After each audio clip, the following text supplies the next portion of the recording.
buenas, persona que me escuchas. Yo soy Tamara Pazos, divulgadora científica con formación en biología y neurociencia, y estás escuchando Un humano por persona.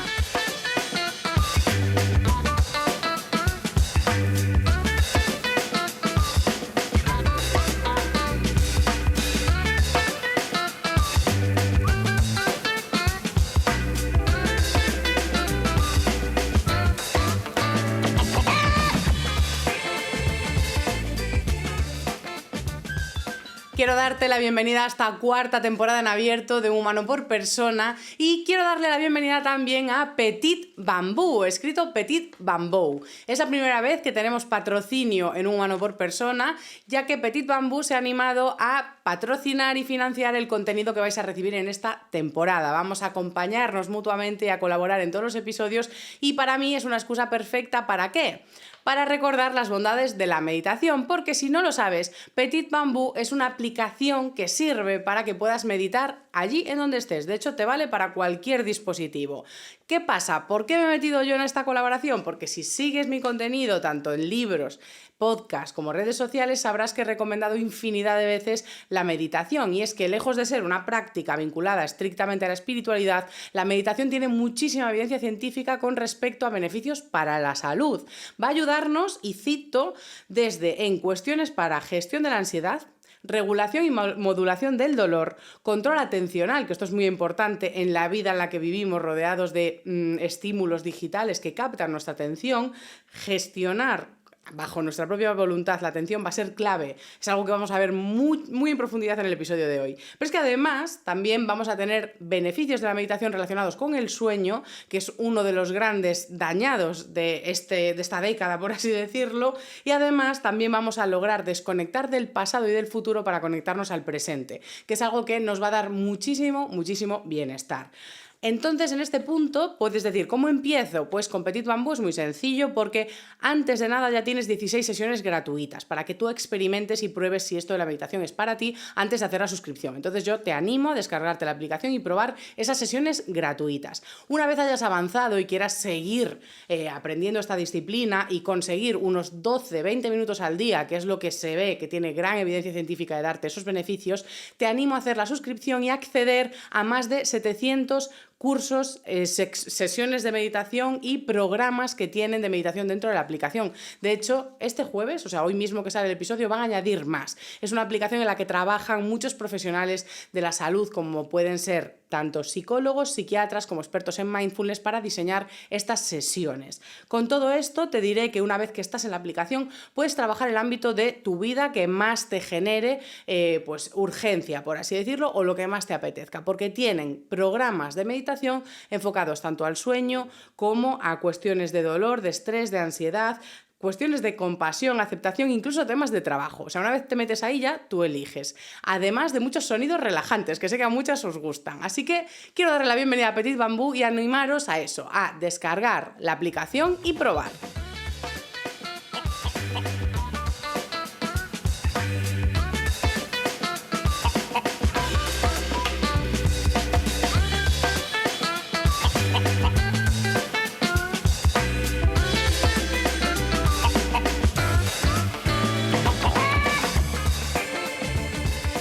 Vamos a empezar esta temporada con las clásicas secciones y la primera es la de evolución, pero en este caso quiero ampliar en detalle toda la historia de la meditación para algún posible futuro episodio de Escuela de Pedantes, que sabéis que es un podcast que tengo con mi amiga historiadora Ana Iroa, en el que podríamos hacer un contexto histórico muy detallado de la meditación. Yo quiero os dar unas breves pinceladas para pasar a la sección que más me gusta, que es la de biología y neurociencia, donde os voy a explicar qué pasa en vuestros cerebros para que falle la atención y cómo la meditación es clave en solucionar todo esto. Entonces, para entender simplemente qué es la meditación y de dónde viene, os diré que es una práctica ya milenaria, que esto ya lo sabéis, que ¿de dónde viene? De Oriente. Y es curioso, bueno, no es curioso, es intuitivo que se originase allí, ya que en esas culturas, originariamente, no hacen una dualidad como hacemos aquí, más vinculado a Europa, al catolicismo, etcétera, etcétera, de hacer una dualidad cuerpo-mente, sino que en las culturas orientales, generalmente el cuerpo y la mente son solo uno. Por lo tanto, que esto haya instruido o instigado prácticas de meditación que son básicamente aunar el presente, el cuerpo y la mente, que es un lenguaje nuestro, no suyo, tiene muchísimo sentido. Esto se remonta a más de 5.000 años de antigüedad. De hecho, los 4 textos más antiguos de la literatura india se llaman Vedas, que en sánscrito significa literalmente conocimiento, ¿no? Y esto es la base de la religión védica, donde se ven los cimientos de la meditación. En esos textos viene explicado cómo hacer esta práctica de forma guiada. Y, por supuesto, esta práctica no solo se recogió en la India, sino que se extendió por toda Asia y llegó incluso a islas como Japón, donde ya tenemos en el 500 a.C. recorrido de meditación, pero ahí empieza a extenderse el Zen, y después también tenemos escritos de 400 años antes de Cristo que ya hablan del yoga. En concreto hablan del Yoga Sutra, que por lo que he leído no es la práctica del yoga en sí, de esto que vas al centro cívico a hacer 40 minutos de yoga, sino que el Yoga Sutra implicaría un estilo de vida, es decir, aunar este cuerpo-mente al presente y encarnar esos valores y filosofía en el día a día. No es una práctica transitoria que hagas, sino que el Yoga Sutra sería una forma de vivir, y esto ya data de hace más de 400 años antes de Cristo.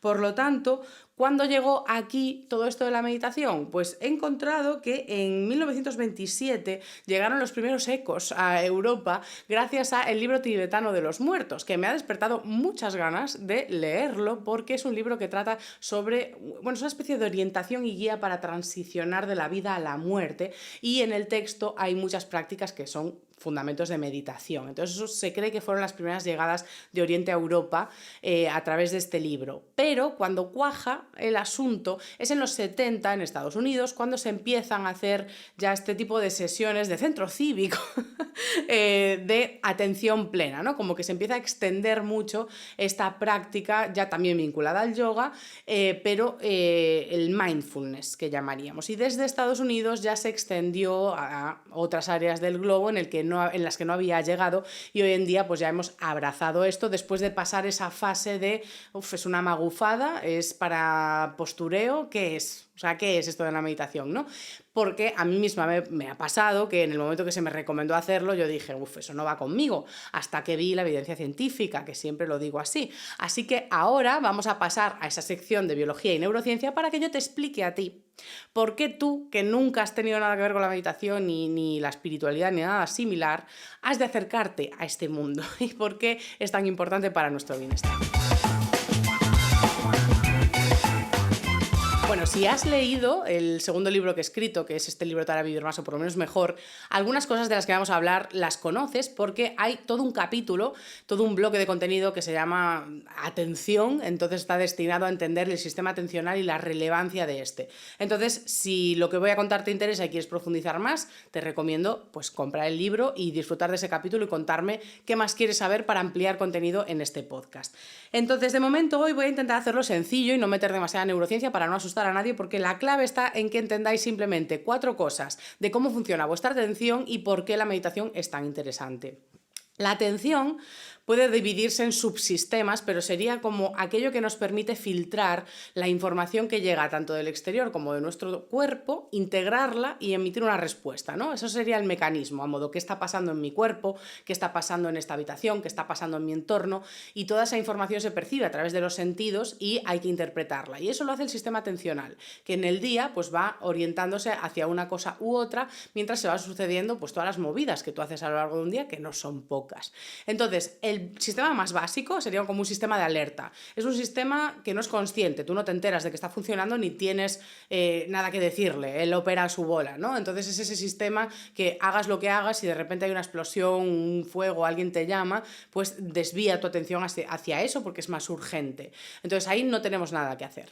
Luego hay un sistema que es el de orientación, ¿no? Que no es que funcionen totalmente por separado, sino que unos se ven influenciados por el otro. Por ejemplo, el sistema de orientación es básicamente como llevar un timón de, hey, ¿pongo la atención aquí o la pongo allí? Y el sistema de orientación tiene una parte voluntaria y una parte involuntaria. Por ejemplo, tú estás en el salón y te pones a ver una serie. Voluntariamente, tu orientación la has puesto en ver la serie. Pero de repente entra tu hermana a contarte algo y una orientación involuntaria se desvía hacia ahí. Es decir, hay un sistema atencional que desvía tu atención la orienta hacia tu hermana, pero tú luego voluntariamente puedes redirigir la atención a la tele porque no te interesa lo que te está contando tu hermana, ¿no? Pues tú rediriges hacia allí. Entonces ahí estaría actuando este sistema de orientación, de oye, ¿a qué voy a atender? Pero luego viene la atención a tareas más complejas, a tareas que implican pues consecución de eventos, seguir una información, interpretar, procesar muchos datos, y para eso necesitamos el tercer modelo de atención, que sería el control ejecutivo. Esto ya es una cuestión de iniciar tareas voluntariamente y mantener la concentración y el set en un punto, de pum, pum, pum, pum, pum, estoy haciendo esto y sigo haciendo esto. Generalmente, cuando hablamos de que notamos que tenemos menos atención, que ya no logramos concentrarnos tanto, estamos apelando un poco a esta capacidad, ¿no?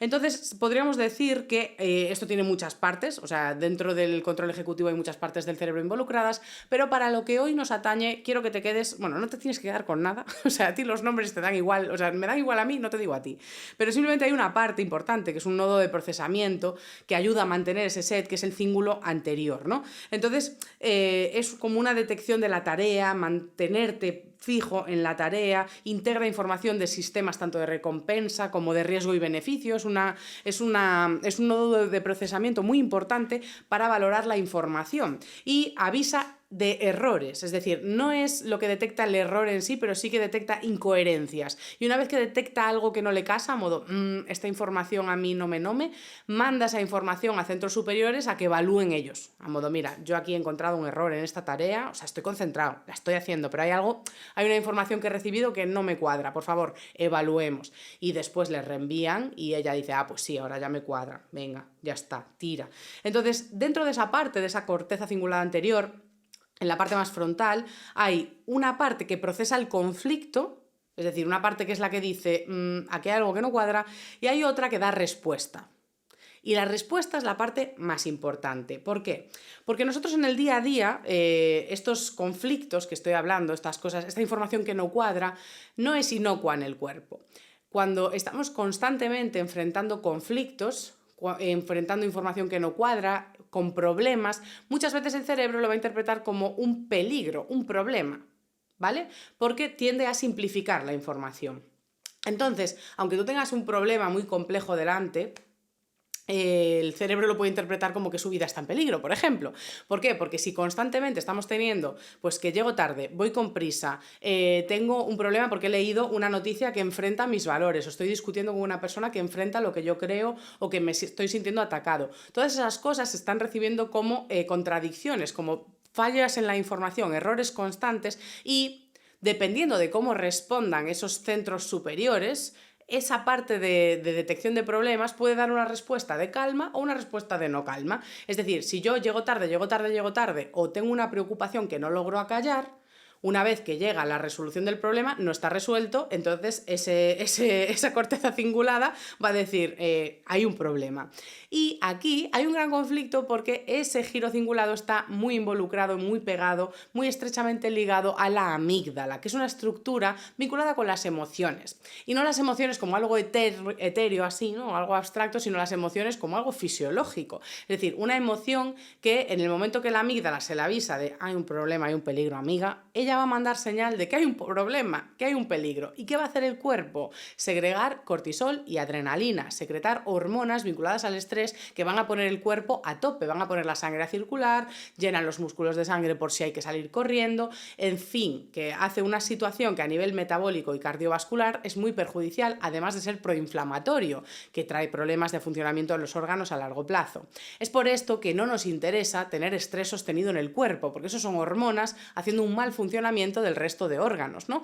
Entonces, ahí ya tenemos un problema principal. El momento en el que estamos en una vida que enfrenta conflictos constantes, por pequeños que sean, acumulados, y que no le podemos proporcionar soluciones a esa corteza cingulada anterior que quiere una respuesta a modo ¿está todo bien? O aviso a la amígdala. Pues si está todo el día avisando a la amígdala está llenando el cuerpo de hormonas de estrés de forma constante.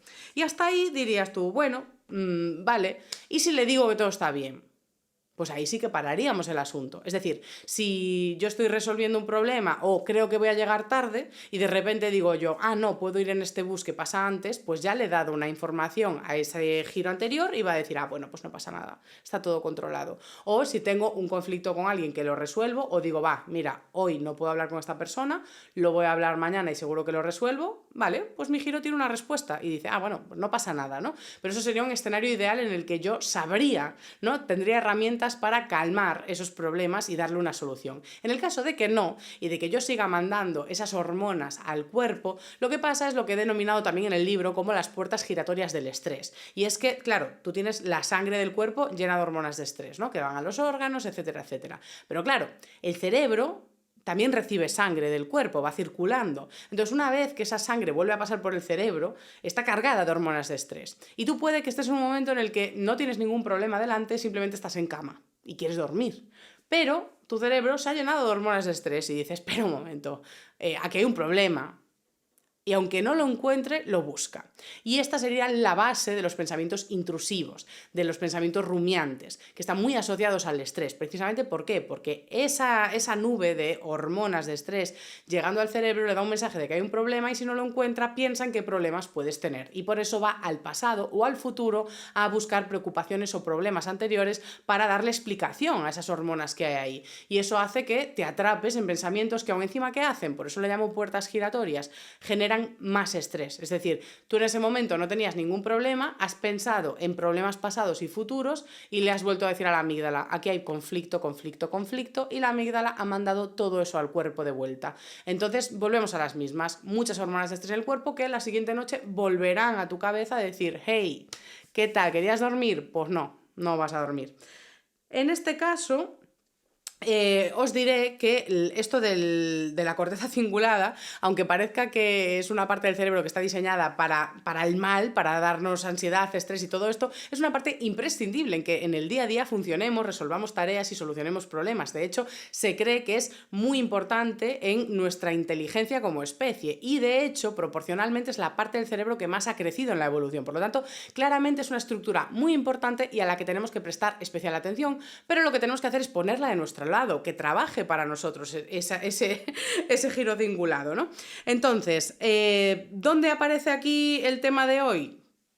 Precisamente en cómo podemos empezar a meter mano en esa resolución de conflictos, cómo podemos controlar o gestionar, mejor dicho, porque la palabra control es un poco ñoño, cómo podemos intentar gestionar la atención cuando aparecen esos conflictos de forma que paremos esa cascada de hormonas que van hacia nuestro cuerpo generando todo ese malestar. Pues sorpresa, sorpresa, es con el tema de hoy, que es la meditación, por supuesto. Y es que hay muchísimos estudios que están hechos con la práctica de meditación para ver qué pasa en el cerebro. En concreto, no con cualquier meditación, sino con la meditación mindfulness. Si no sabes lo que es, simplemente no es esto de dejar la mente en blanco, que es una falsa creencia que tenemos muy extendida, que meditar es dejar la mente en blanco, al menos en la meditación mindfulness no, sino que mindfulness se trata de poner atención plena en nuestros pensamientos, en nuestras sensaciones y en el momento presente. Es decir, se trata de romper esa barrera cuerpo-mente que culturalmente tenemos tan dibujada y que tanto mal nos hace, y fusionar un poco y aunar el presente, lo que estamos viviendo en el ahora, con las sensaciones del cuerpo y los pensamientos que tenemos en la cabeza. No hay un rechazo al pensamiento, sino hay un abrazo y procesamiento, que es muy importante. Entonces, ¿qué beneficios se han visto en la evidencia científica de las personas que meditan a diario, que logran meditar entre 12 y 20 minutos al día?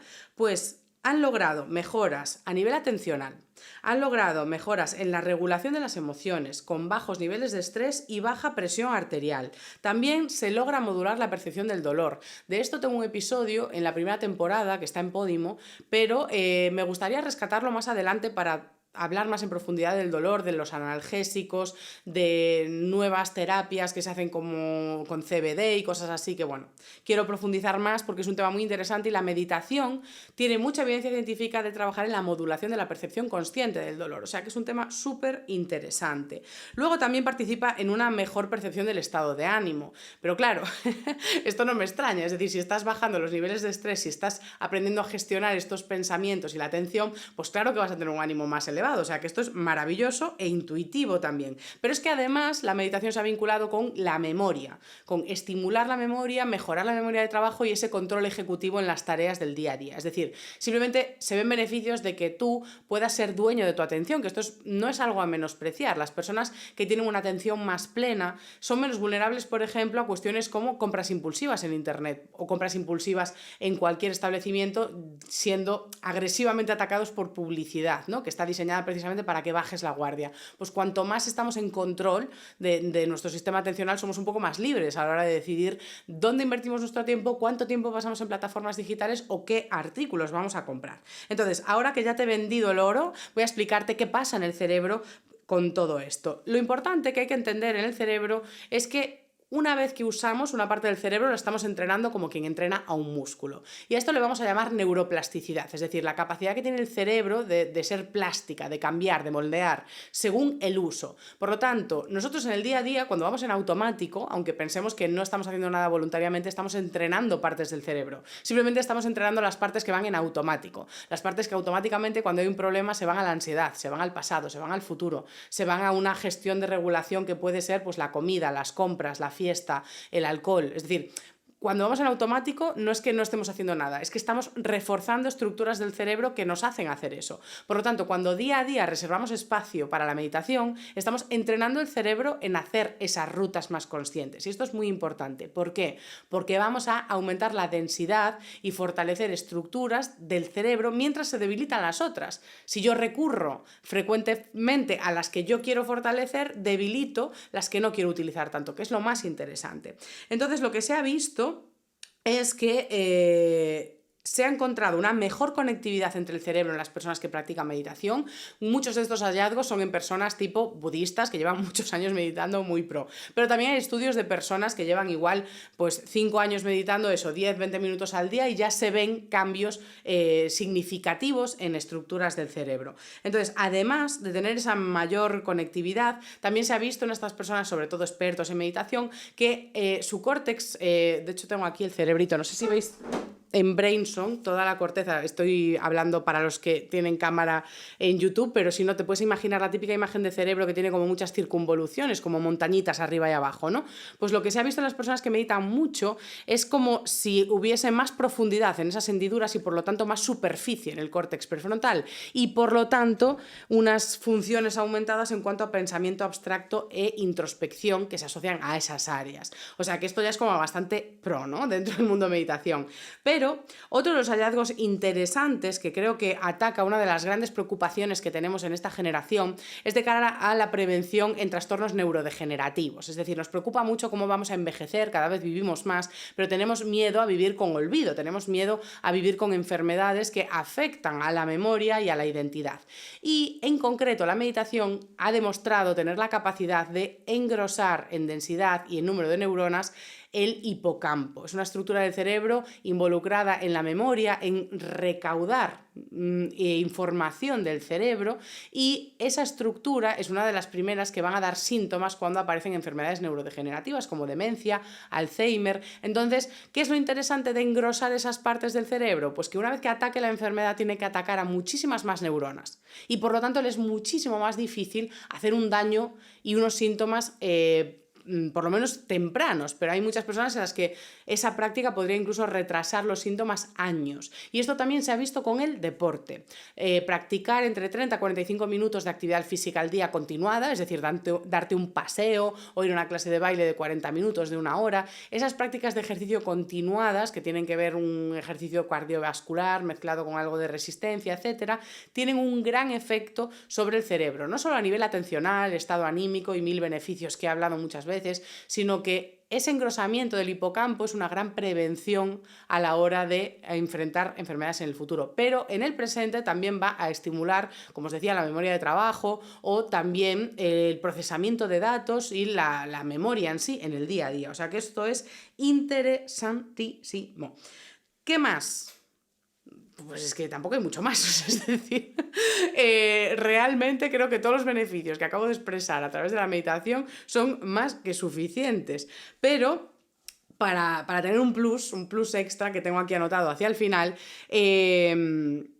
una cuestión que pasa con el envejecimiento es que las áreas involucradas en la atención tienden a disminuir. O sea, hay como un punto donde están en su máximo, ¿no? Es decir, en la adolescencia pues va mejorando el sistema atencional y digamos que en los 20 y tantos, 30, tendríamos nuestro pico de concentración. Y es posible que tú me estés escuchando en plan de sí, ja, o sea, yo me concentraba para leer Harry Potter con 13 años y ahora con 30 no leo un libro seguido y me cuesta un montón. Esos son las redes sociales y otras cositas que afectan a la atención, el estrés, etcétera, etcétera. Pero realmente lo esperable es que luego haya un declive en las áreas atencionales. Pues se ha visto que las personas que practican la meditación de forma regular logran frenar ese decrecimiento de la atención y mejoran pues, el procesamiento cognitivo. Yo ya estoy en declive. En las edades pues, se llaman mayorcitos, incluso mejorando el procesamiento de chavales de 25 años, que no hay nada mejor que ser un vejete y vacilar a los chavalillos, con ser mejores que ellos en tareas visuales y cosas así. Esto es maravilloso. Entonces, bueno, yo creo que con todo esto podemos quedarnos con una percepción un poco derrotista, modo, pues sí, por un lado, qué difícil es escapar de todo este contexto en el que vivimos, porque el estrés del trabajo, familiar, preocupaciones pasadas y futuras, eso no me lo quita nadie, pero si en el día a día logramos introducir la meditación, lo que vamos a hacer por lo menos es ponerle un freno. Es decir, en el momento que tú estás meditando y siendo consciente de los pensamientos, como os decía, la meditación no es dejar la mente en blanco, sino aprender a conciliarnos con esos pensamientos. Entonces, una de las virtudes que tiene la meditación es que cuando el cingulado detecta así algún problema, y dice, uy, esta información no me cuadra, y te viene de repente un pensamiento pues, de preocupación, de peligro, etcétera, etcétera, lo que podemos hacer con la meditación es aprender a dejarlo ir. Y aprender a dejarlo ir es una forma de que esa parte del cerebro dé un ok a resolución del conflicto. A modo, en el presente, que estoy conectado al presente, ese conflicto está resuelto. No es un león aquí delante, es una cosa que voy a solucionar mañana o pasado, pero hoy no la puedo solucionar. Y eso es una confirmación para que la amígdala no mande esas hormonas hacia abajo. Entonces, la meditación es como ese check de aprender a saber qué vamos a gestionar en el presente porque vivimos en el presente. Y lo que no pertenece al presente y no podamos solucionar y gestionar ahora, aprendemos a dejarlo ir de verdad, no a posponerlo con ansiedad, sino eso no pertenece al presente y yo estoy en el presente. Hoy no lo puedo solucionar, lo puedo solucionar en otro momento. Y el hecho de saber que es una cuestión del futuro ya es un check de que está bien. Y en el futuro nos enfrentaremos a ello en el momento. Y estando presentes y con una buena atención y procesamiento lo enfrentaremos mejor. Así que con esto vamos a la reflexión final.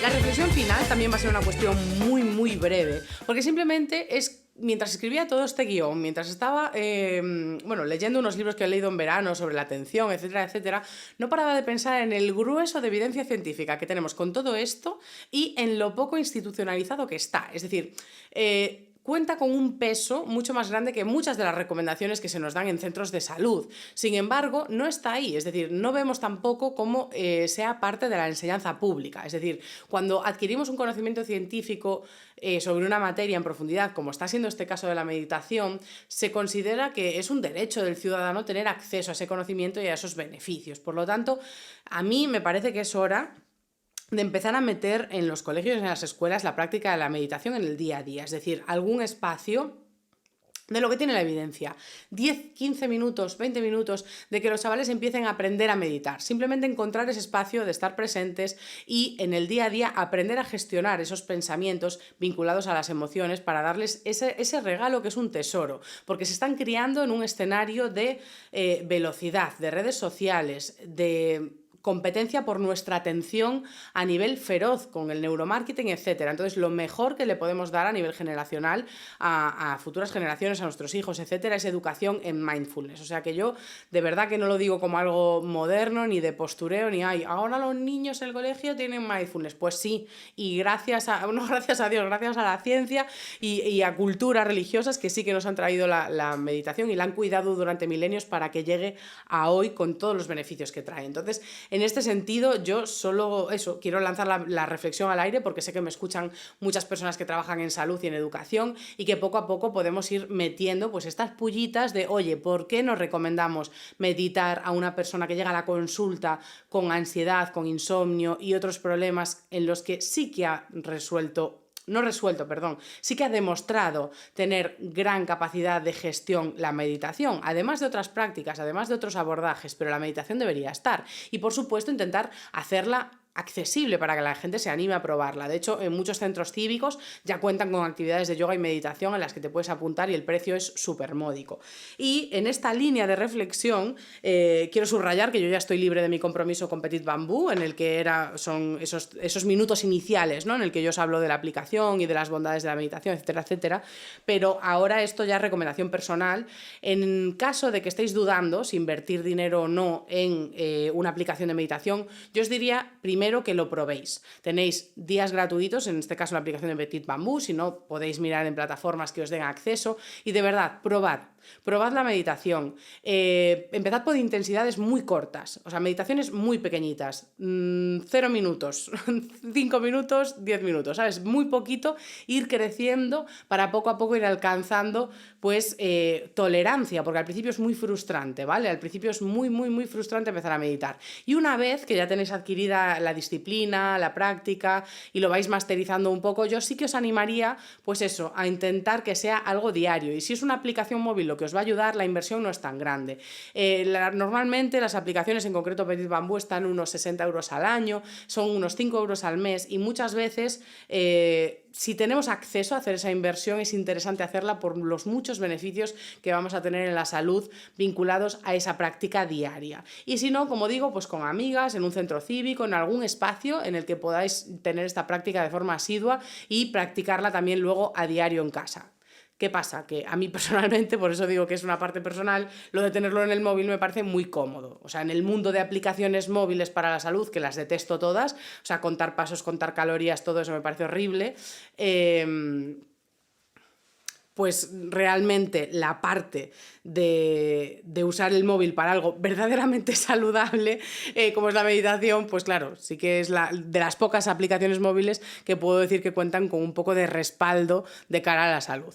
Así que nada, como digo, esta parte ya es totalmente reflexión personal y también explica por qué me he animado a hacer esa colaboración, porque estoy muy cómoda y muy contenta recomendando ese tipo de aplicaciones móviles. Así que por el resto, espero que os haya gustado este primer episodio de la 4ª temporada. Estoy muy contenta de haber arrancado ya y nos vemos el jueves que viene con un nuevo episodio y mientras tanto en redes sociales pues me vais comentando qué os ha parecido. Tenéis mi correo tamarapazoscordal@gmail.com o mi Instagram @putamen_t y allí pues ya me escribís, me comentáis lo que queráis y muy agradecida con esta 4ª temporada, 5ª en realidad porque tuvimos en verano ese periodo estival de 2 episodios por semana, nada despreciables, pero gracias por estar ahí una semana más y nos vemos el jueves que viene con otro episodio.